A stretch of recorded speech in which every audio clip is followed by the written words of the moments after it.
My grandfather left me his $2.2 million heritage clock shop, and now the family that disowned me 10 years ago is acting like we're a team. I'm sitting in my grandfather's workshop right now, surrounded by the soft ticking of 200 antique clocks, and I still can't quite believe what happened 3 days ago. My hands are shaking as I type this, but I need to get this out before I lose my nerve.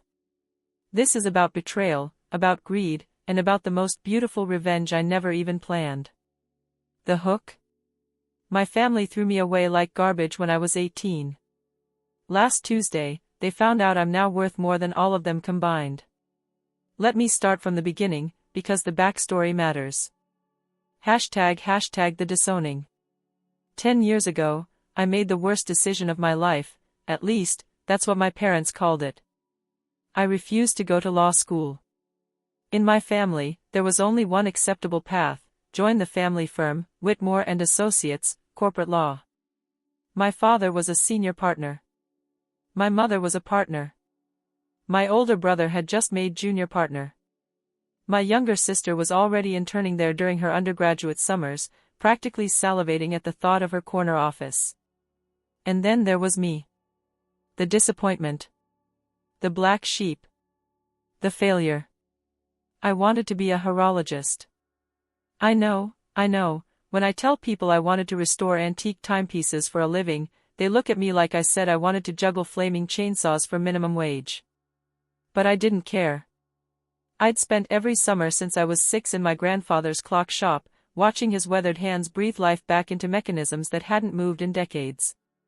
While my siblings were networking at corporate mixers, I was learning about fusee movements and tourbillon escapements. My grandfather, Papa Tom, I called him, owned Whitmore Heritage Clocks, a shop that had been in our family for 4 generations.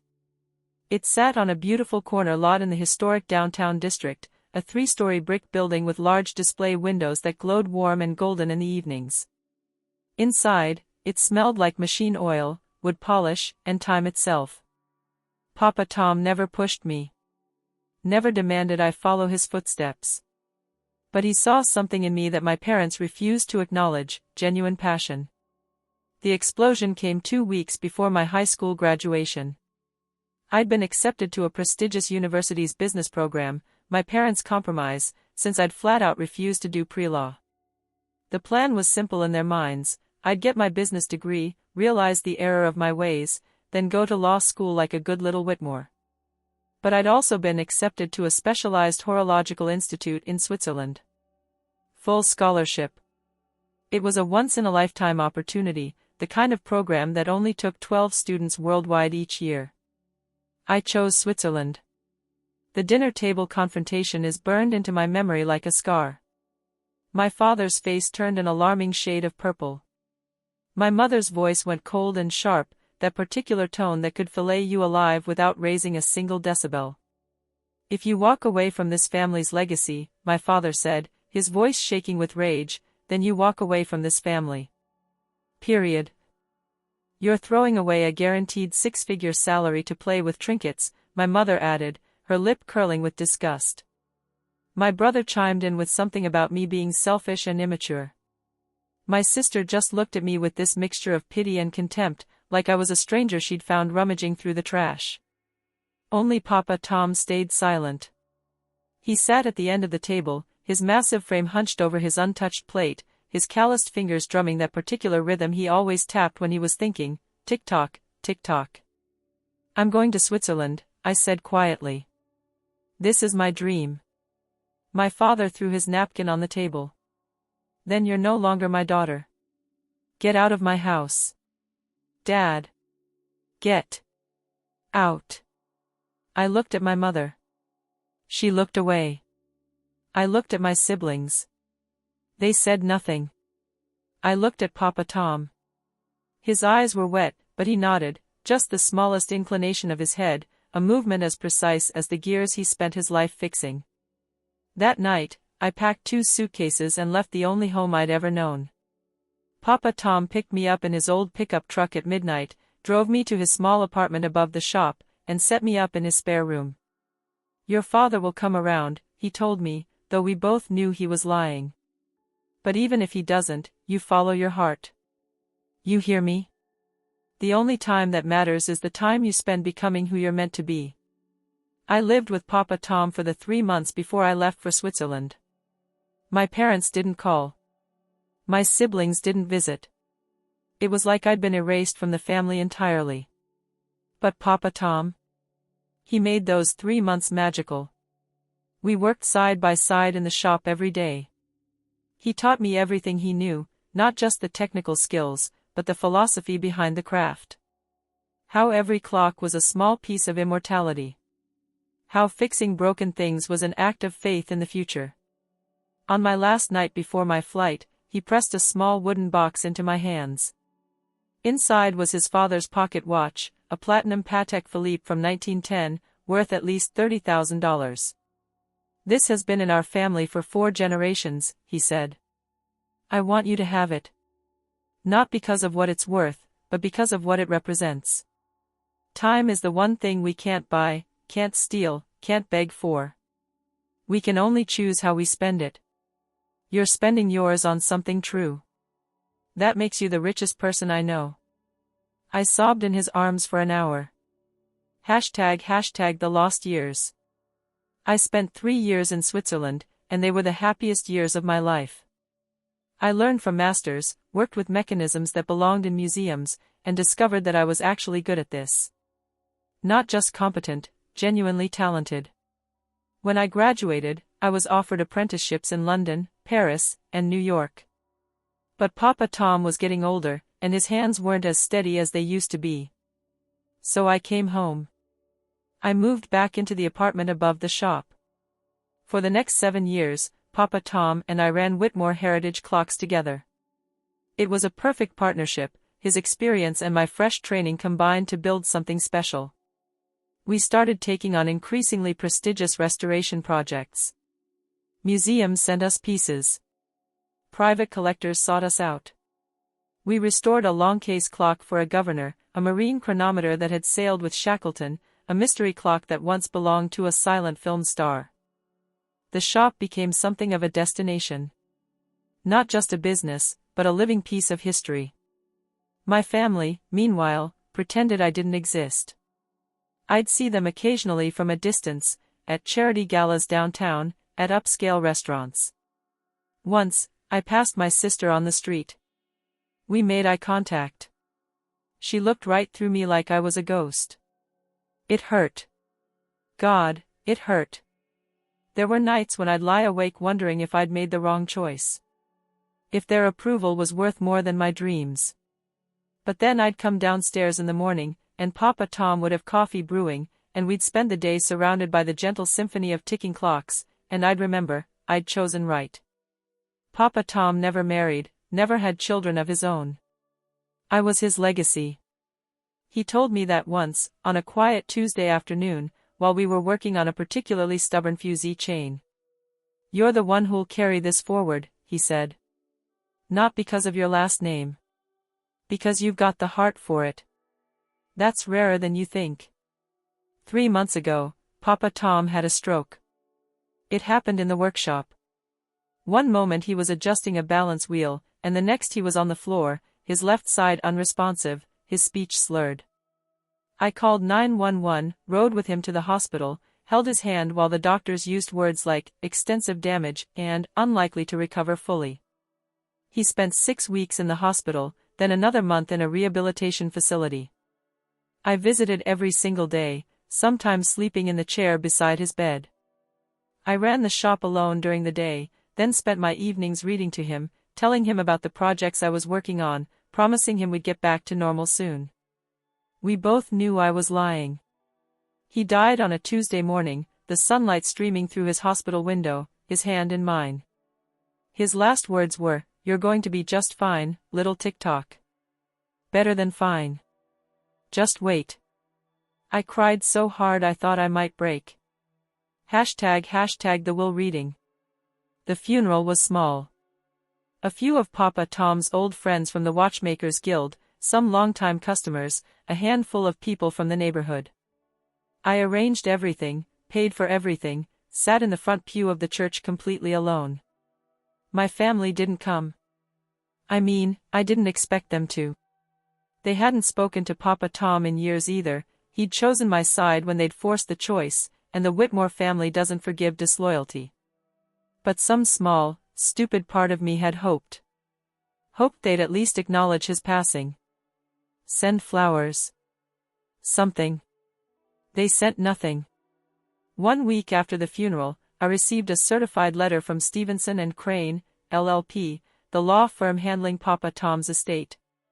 The will reading was scheduled for the following Tuesday at 2 p.m. I almost didn't go. The grief was still so raw, so overwhelming. The thought of sitting in some sterile conference room while a stranger read Papa Tom's last wishes felt unbearable. But I went anyway, because it felt like the right thing to do. Papa Tom had been meticulous about everything in life. I owed it to him to see his final arrangements through. I arrived at the law office 10 minutes early, wearing a simple black dress and the pocket watch Papa Tom had given me all those years ago. The receptionist directed me to a conference room on the 3rd floor. When I opened the door, my heart stopped. My family was already there. All of them. Both parents. Both siblings. They sat around the massive mahogany conference table like they owned the place, which, given that this was a law firm, maybe they felt they did. My father wore his court suit, the intimidating one with the subtle pinstripes. My mother had on her pearls and that expression of cool superiority she'd perfected over decades of corporate negotiations. My brother was typing on his phone, barely glancing up. My sister was reviewing a document, highlighter in hand. But that wasn't the worst part. The worst part was the blueprints. They were spread across the table like a butcher's diagram of an animal carcass, architectural renderings of Papa Tom's shop. Except in these drawings, the shop was gone. Demolished. In its place stood a sleek, modern commercial plaza. Glass and steel. Whitmore Luxury Retail Center, the header read. My sister had a color-coded spreadsheet showing projected rental income. My brother had cost projections for demolition and construction. My mother had marketing materials. They'd planned this. Before Papa Tom was even cold in the ground, they'd planned to destroy his legacy. I must have made some sound, a gasp, maybe a sob, because they all looked up. "Oh," my father said, his tone flat. "You're here." Not, "Hello." Not, "It's been 10 years, how are you?"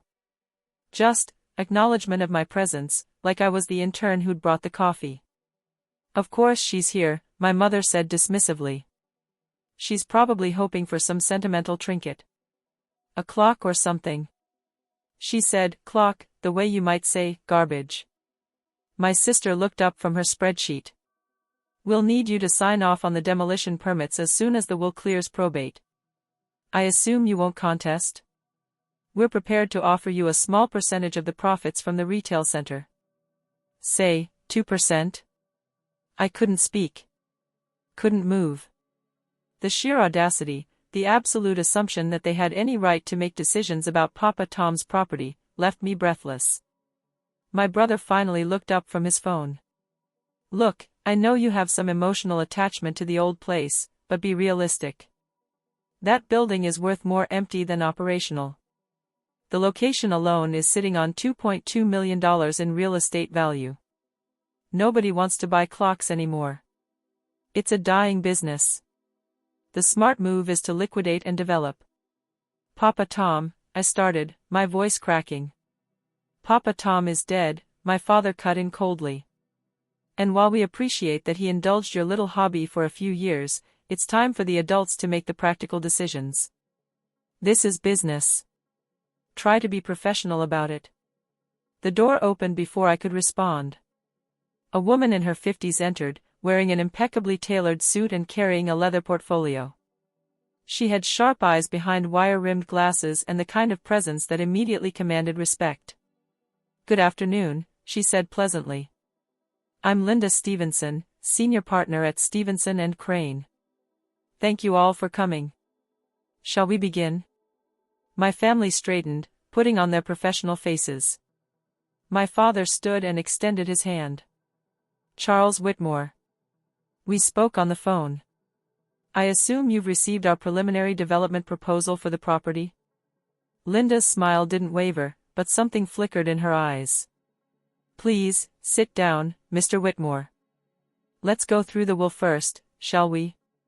Then we can discuss anything else.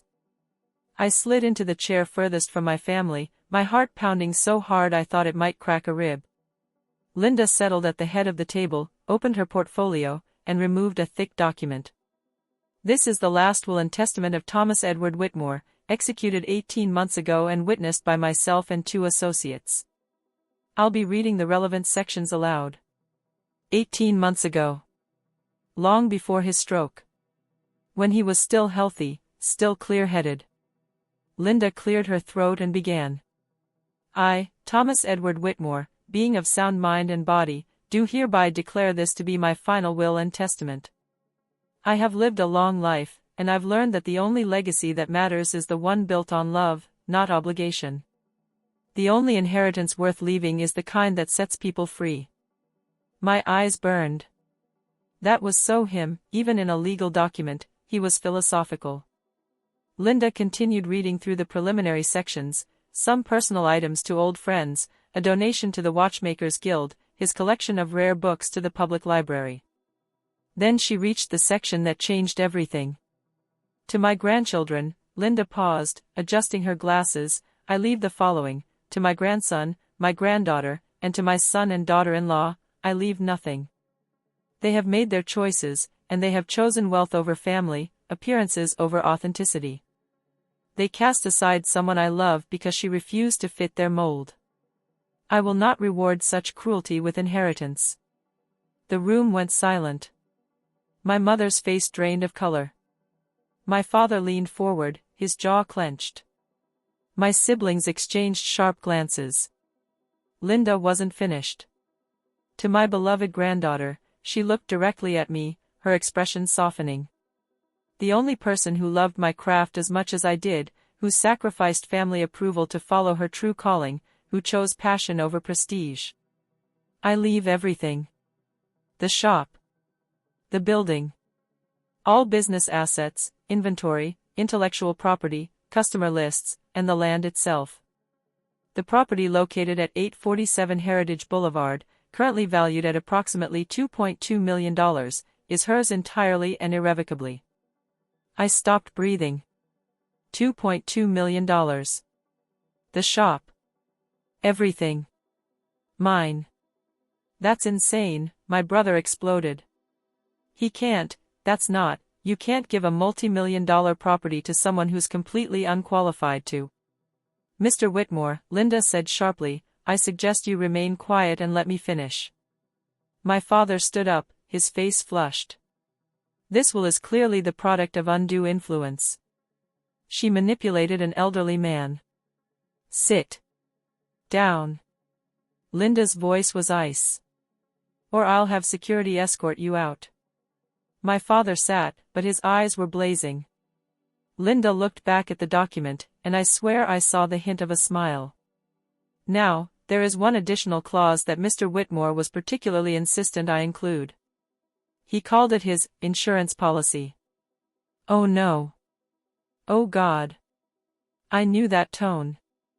I'd heard Papa Tom use it when he was about to be particularly clever about something. Linda read, I am not naive. I know my family. I know they will attempt to contest this will, manipulate my granddaughter, pressure her into selling, or otherwise try to claim what they believe should be theirs by right of blood alone. Therefore, I include the following provision: if any member of the Whitmore family, excluding my granddaughter, the primary heir, attempts to contest this will, file legal action against my granddaughter regarding the property, pressure her to sell or transfer ownership, or engage in any behavior that a reasonable person would interpret as coercion or manipulation regarding the inheritance, then the entire property, all assets, and the full $2.2 million estate will be immediately transferred to the Heritage Preservation Trust of our city, a non-profit organization dedicated to maintaining historic buildings. The silence that followed was deafening. In addition, Linda continued, clearly enjoying herself now, any family member who violates this clause will be responsible for paying all legal fees, transfer costs, and a penalty of $50,000 to the trust. This clause is irrevocable and will be enforced by Stevenson and Crane, LLP, who have been retained and prepaid to monitor compliance for a period of 10 years following my death. My sister's face had gone from pale to green. My brother looked like he'd been punched. My mother was gripping the edge of the table so hard her knuckles were white. But my father looked like he was about to have a stroke of his own. "This is unconscionable," he hissed. "This is legal blackmail. We'll challenge this." You'll do nothing," Linda said flatly. "Because Thomas Whitmore was one of the most meticulous men I've ever met. This will has been reviewed by 3 independent legal experts. It's airtight. And I should mention that this firm has already been paid to defend it against any challenges. Quite handsomely, I might add." She closed the folder. "The property is hers. If you interfere, you lose everything and owe money you can't recover. Those are your options." She turned to me, her expression warming. "Congratulations, Ms. Whitmore. You're now the sole owner of Whitmore Heritage Clocks and all associated assets. I have all the necessary paperwork for you to sign, and we can begin the transfer process immediately. Do you have any questions?" I couldn't speak. Couldn't think. The room was spinning. My father stood abruptly, his chair scraping against the floor. "This isn't over." "Actually," Linda said pleasantly, "according to the will, that statement could be interpreted as a threat. Would you like to rephrase that before I'm forced to begin enforcement proceedings?" My father's face went purple again. For a terrifying moment, I thought he might actually have a heart attack right there in the conference room. My mother grabbed his arm. "Charles. We're leaving." "But the property is lost," she said coldly. "And if you keep talking, we'll be paying a $50,000 penalty on top of it. We're leaving. Now." She gathered her things with sharp, efficient movements, her face a mask of barely controlled fury. My siblings scrambled to collect their blueprints, their spreadsheets, their demolished dreams. As they moved toward the door, my sister paused. For just a moment, she looked at me. Really looked at me, maybe for the first time in a decade. "You destroyed this family," she whispered. "No," I said softly, finding my voice at last. "You did. 10 years ago." She flinched like I'd slapped her. They filed out in silence. My father didn't look back. Neither did my mother or brother. But my sister hesitated at the door, just for a heartbeat, before walking through and closing it behind her. The conference room fell quiet except for the soft hum of the air conditioning and the distant ticking of the clock on the wall, a cheap quartz thing, not worth Papa Tom's attention. Linda gathered her papers and slid a box of tissues across the table to me. I hadn't realized I was crying. "He was very proud of you," she said gently. "He came to see me 18 months ago, long before he got sick. He told me he wanted to make sure you were protected. He said, and I remember this exactly, my granddaughter chose love over money once. I want to make sure she never has to choose again." I buried my face in my hands and sobbed. #the aftermath. The next 3 days were a blur of paperwork, signatures, and phone calls. Linda walked me through everything: the property transfer, the business licenses, the bank accounts, the investment portfolio Papa Tom had quietly been building for years. Turns out the shop itself was profitable, but Papa Tom had also been incredibly smart with his money. He owned the building outright, no mortgage. He had substantial savings.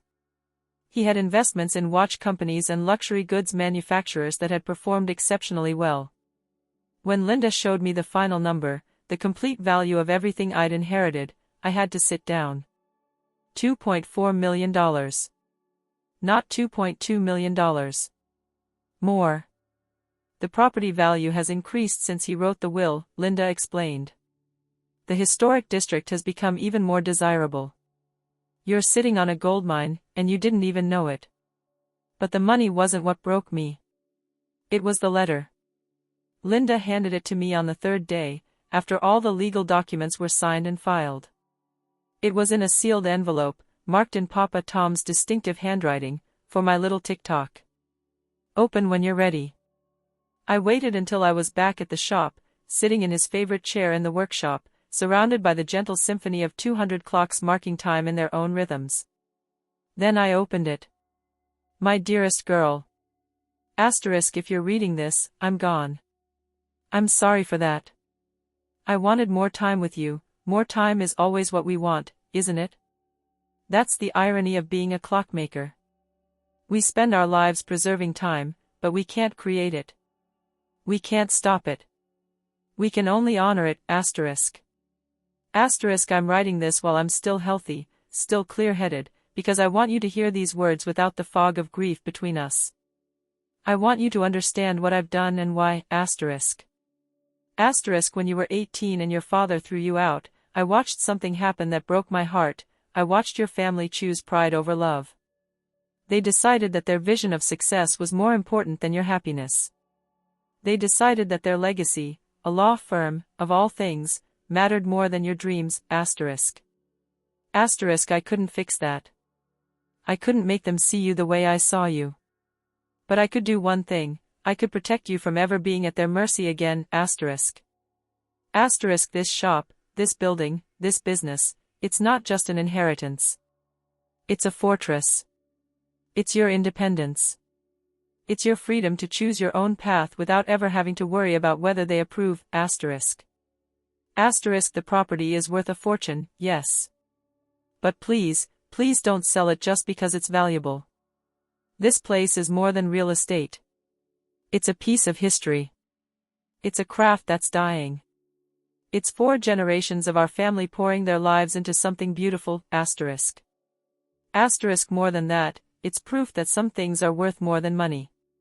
Some things are worth choosing even when the world calls you foolish. You proved that when you were 18. You proved it every day for the last 10 years, asterisk. Asterisk, I added the clause about the trust because I know them. I know your father will try to bully you. I know your mother will try to guilt you. I know your siblings will try to appeal to family loyalty, the same loyalty they denied you when you needed it most, asterisk. Asterisk, don't let them. Don't let them make you doubt yourself. Don't let them make you feel guilty for accepting what you've earned, asterisk. Asterisk, you didn't take this from them. They gave up their right to it when they gave up their right to you, asterisk. Asterisk, the shop is yours because you loved it. Because you chose it. Because you understood what I spent my life trying to teach, that the most valuable things in life can't be measured in dollars. They're measured in moments. In passion. In the quiet satisfaction of doing something true, asterisk. Asterisk, I'm so proud of you, little tick-tock. Not because you're successful, but because you're brave. You chose authenticity over approval. You chose love over comfort. You chose yourself, asterisk. Asterisk, that's the inheritance I really want to give you, permission to keep choosing yourself. Every single day, asterisk. Asterisk, the shop is yours. The building is yours. The money is yours. But more importantly, your life is yours. Your choices are yours. Your future is yours, asterisk. Don't waste a single second of it worrying about people who couldn't see your worth. Asterisk, time is precious. Spend yours wisely, asterisk. All my love. Papa Tom. Asterisk P.S. There's a small wooden box in my desk drawer, bottom left. Inside is your grandmother's engagement ring. She would have loved you. Use it when you find someone worthy. And make sure they appreciate a good clock. That's non-negotiable, asterisk. Hashtag the quiet truth. I sat in that workshop for 3 hours, holding Papa Tom's letter, crying until I had no tears left. Then I got up, walked to his desk, and opened the bottom left drawer. The ring was there, just like he promised. A simple platinum band with a small, perfect diamond. Beautiful in its restraint, valuable in its craftsmanship. Exactly like Papa Tom himself. I slipped it onto my right hand, not ready for my left, not yet, and looked around the workshop. 200 clocks ticked around me, each one marking time in its own voice. A French ormolu mantle clock from 1820. A German cuckoo clock from 1910. An English bracket clock from 1765. A Japanese pillar clock from the Edo period. Each one a small miracle of engineering. Each one proof that humans could create something that outlasted their own brief moments on Earth. Papa Tom had spent his life preserving these small miracles. And now that responsibility, that privilege, was mine. My family thought they'd been cheated. They thought Papa Tom had been senile, manipulated, irrational to give away millions of dollars to someone they'd written off as a failure. But they were wrong. Papa Tom hadn't given me money. He'd given me a legacy. A purpose. A fortress of independence. A reminder that my choices had been right all along. And the most beautiful part? The part that made me laugh through my tears?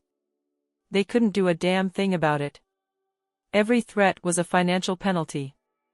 Every manipulation attempt was a legal landmine. Every guilt trip was a one-way ticket to losing everything and owing more. Papa Tom had built the perfect trap.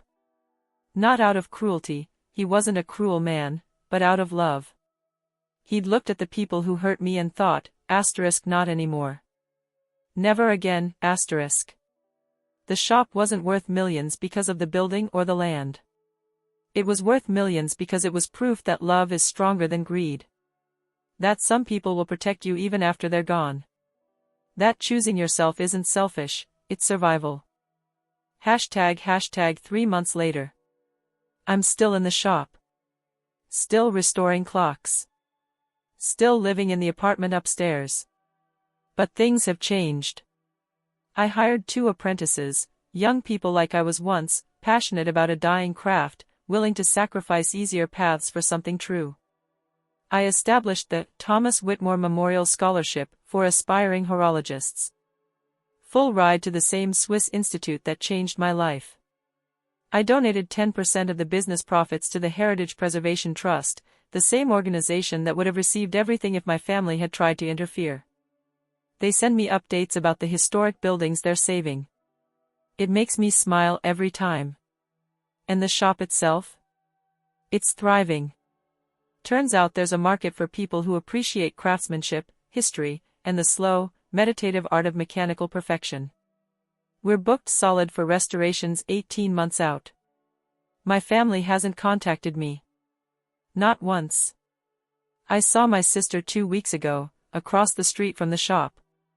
We made eye contact. She looked away first. Part of me still hurts. Part of me probably always will. They're still my family, even if they stopped acting like it a decade ago. But the hurt is different now.